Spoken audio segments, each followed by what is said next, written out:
What's up, Doc Mike? Public Health on Call. By Johns Hopkins Bloomberg School of Public Health. Today's topic for December 6, 2020. The ongoing process of determining COVID-19 vaccine safety. Thank you, Johns Hopkins Bloomberg School of Public Health. Welcome to Season 2 of Public Health on Call, a podcast from the Johns Hopkins Bloomberg School of Public Health. I'm Joshua Sharfstein, Vice Dean for Public Health Practice and Community Engagement, and a former secretary of Maryland's Health Department. Our goal is to bring scientific evidence and experience to the public health news of the day through informative interviews with scientists, community leaders, policy experts, public health officials, clinicians, and more. If you have ideas or questions for us to cover, please email us at publichealthquestion@jhu.edu. That's publichealthquestion@jhu.edu for future podcast episodes. Today, Stephanie Desmond talks to Professor Daniel Salmon, Director of the Institute for Vaccine Safety at Johns Hopkins. They discuss what scientists may learn about a new COVID-19 vaccine after it is made available to millions of people. Back in 2009, Dr. Salmon helped to lead federal efforts to learn about the H1N1 vaccine after it was widely used. Let's listen. Dan Salmon, thanks so much for joining me. Thanks for having me today. So today I want to talk about vaccine safety. We're hearing a lot about effectiveness of potential vaccines, but I want to know more about the process where we determine how safe these vaccines are. So I guess I want to start with, I know these are going through rigorous clinical trials, but what can you learn from a clinical trial and what don't you learn from a clinical trial? Yeah, so clinical trials are really the gold standard. What's fantastic about them is that you randomize people into either getting the vaccine or not, and that everything is blinded. The person doesn't know whether they got the vaccine or not, and the people running the studies don't know that either. So that randomization and blinding really, really helps you draw valid conclusions from the data. And you start with small trials, phase 1, and as you learn more, especially about safety, but also about immune response, you do larger trials. By the time you get to phase 3 trials, and for COVID vaccines, they're pretty large. You really learn a lot from them. And you have a really good indication that the benefits outweigh the risks for the population studied. And that's the process we're going through now. And ultimately, these results will go to FDA and their advisory committee, the Vaccines and Related Biologic Products Advisory Committee, where all those data are reviewed by external scientists. And that's done in a public way. It's done open to the public, so other scientists and clinicians in the public can see that. And that's the gold standard. That's the process we use to develop and approve vaccines. But even after you make it through clinical trials and a vaccine is approved for use, there's still things you don't know. There are things that can happen that are uncommon or happen in subpopulations that are either not adequately studied or excluded from the trials. And then you continue to look at the safety of the vaccines once they're rolled out largely. And it's that post-licensure or post-rollout use safety assessment, which really helps you make sure that the vaccines are in fact very safe. And how do we find out whether there are problems afterwards?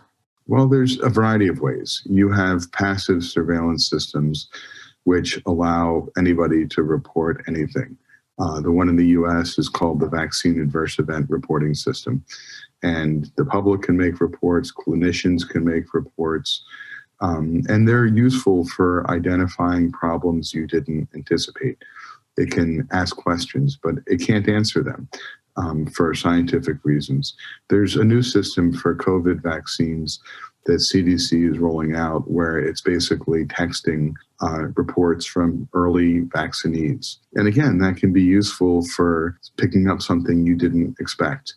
But it can't answer questions. And to answer questions, we turn to large healthcare databases that keep track of who got what vaccine and what happens to them afterwards. They're not set up for research purposes. They're set up as a part of healthcare systems, but they're used to answer vaccine safety questions that might arise once a vaccine is rolled out.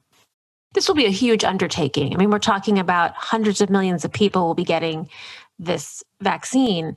And the question is, how do you tease out what is just something that was going to happen to someone anyway versus something that is the result of getting this new vaccination? That's a great question, right? There's always the potential for a real adverse reaction. And in the case of COVID vaccines, these are new technologies, so we have to be particularly careful and prudent. And if there is a real adverse reaction, we have to figure that out quickly. We need to figure out how common it is, and if it's more common in some populations than others, and if possible, the biological mechanism for why that happens.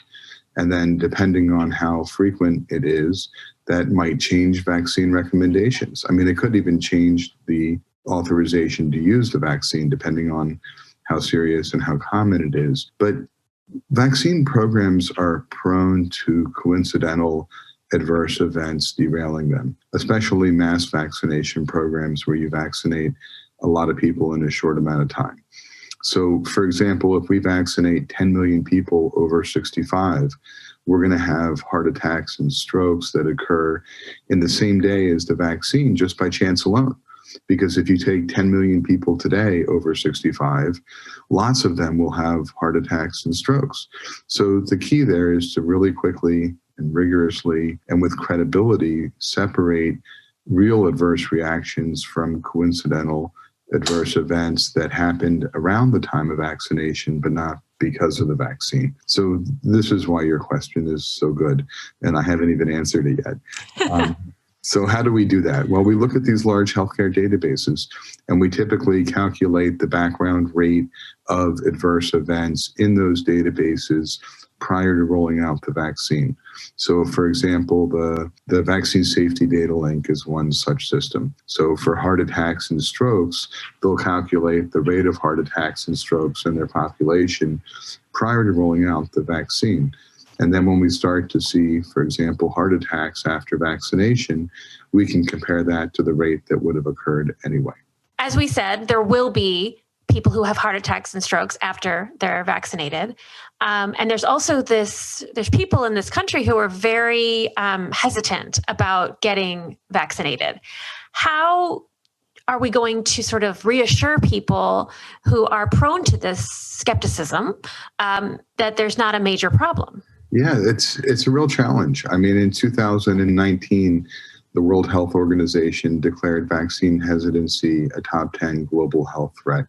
And we were seeing reoccurring outbreaks of measles because there were communities where people were refusing vaccines. In fact, in 2019, we almost lost our measles elimination status in the US because of so many outbreaks. We see vaccine coverage for diseases like HPV are quite poor, largely around hesitancy. Influenza vaccine coverage every year is far lower than it should be. And, you know, a part of it is people are worried about the safety of vaccines. And part of it is they may not perceive the risk of disease to be as bad as it really is. So this is the climate where we are seeing COVID evolve. And as this pandemic has evolved, there's a huge mix in how the public sees the government response. There are a substantial portion of the population that think COVID is not a big deal, that scientists and public health are making a bigger deal out of it than it really is.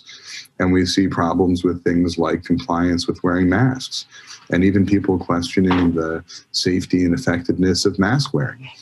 At the same time, there's a large segment of the population that feels like the government response has been totally inadequate, and that politics have undermined science, and the credibility of organizations, public health authorities like CDC and FDA have really gone down. So, you know, on all of these areas, it makes it very, very challenging. And we see that about half the population says they don't intend to get a COVID vaccine if made available free of charge, at least not right away. And that's really a problem because at the end of the day, vaccines don't save lives, vaccinations save lives. And we could have very safe and very effective vaccines. But if most of the population doesn't want those vaccines, either because they don't think COVID's a big deal or they're worried about the safety of the vaccine, then our greatest tool will be ineffective. So during the 2009 H1N1 outbreak, you were involved in overseeing some of the safety and effectiveness work on that vaccine. Can you tell us a little bit about how that worked and what lessons we need to take into account today? Yeah, I'm happy to. At the time, I was the director of vaccine safety at the National Vaccine Program Office. So I was responsible for overseeing the safety monitoring of the 2009 H1N1 vaccines. And, in that situation, it really wasn't a new vaccine. It was a strain change. In fact, if H1N1 had emerged 6 months earlier, it just would have been a part of our seasonal flu vaccine. And we know a lot about the safety of flu vaccines. So there was always some potential for a real adverse reaction we hadn't anticipated. But we had a lot of confidence that the vaccines were very safe. What we were worried about more so was these coincidental adverse reactions and derailing the program. So what did we do? Well, firstly, we got all hands on deck.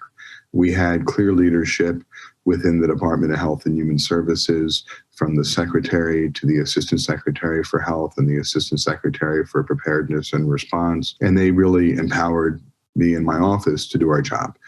And so we had clear leadership, which is a really important piece. We took all of these healthcare databases that we had the capacity to use, and that was CDC's Vaccine Safety Data Link, data from Veterans Affairs, Department of Defense, Indian Health Service, Center for Medicaid Services, and we brought them all together. We also developed a new system called PRISM, and we did this with Harvard Pilgrim, where we took 10 state immunization registries and linked them to 4 large health insurance companies. And ultimately, this gave us a tremendous amount of data. I should just point out that all of these data are anonymous and de-identified. So what we got was counts. We got things like there was a man who was 50 to 65 that had a heart attack 4 days after the vaccine. No way to identify who that was. And we brought it all together. We brought it together internally. We had a federal immunization safety task force chaired by the Assistant Secretary for Health and Preparedness and Response, and had high-level scientific leadership from NIH, FDA, CDC, Departments of Defense, Veterans Affairs, Indian Health Services. So we had an internal coordination. And then we had an external advisory group. It was external to the rest of the immunization program. It was called the H1N1 Vaccine Safety Risk Assessment Working Group. It was a part of our National Vaccine Advisory Committee. And these were independent experts that had no conflicts of interest in terms of their funding and their research, but they were also independent from the program promoting the vaccine. And every 2 weeks, the scientists within the government shared data, and then we shared these data with this advisory committee. And once a month, they made public reports, so there was transparency. So we had a very rigorous system. We had a lot of data. And we also set it up in a way that it would be credible, so that if we saw a problem and we assessed the data and came to a conclusion, that the public would believe it. And I guess these are lessons that we can really take into account as we move forward in assessing a COVID vaccine. Well, I hope that it is. You mentioned that H1N1 was just really a little tweak to the seasonal flu vaccine, and so you didn't see a lot of adverse reactions. Is there a possibility with a brand new vaccine that we'll see more? So there's always that possibility, right? That whenever you do something new, you need to be particularly careful and open to the possibility of something you didn't anticipate. I mean, I want everyone to be transparent with me. I want to know if I should be lining up early, although I'm not in a high-risk group, but if I should be lining up as early as I can to get this vaccine. Transparency is a very important part of trust. So what I hear you saying is, I want to trust that this is what's right for me and my family. And if the process is transparent, then you're more likely to trust it. Absolutely. Dan Salmon, thank you so much for joining me. It's a pleasure. Thank you. Public Health on Call is produced by Joshua Sharfstein, Lindsay Smith-Rogers, Stephanie Desmond, and Lamari Morales.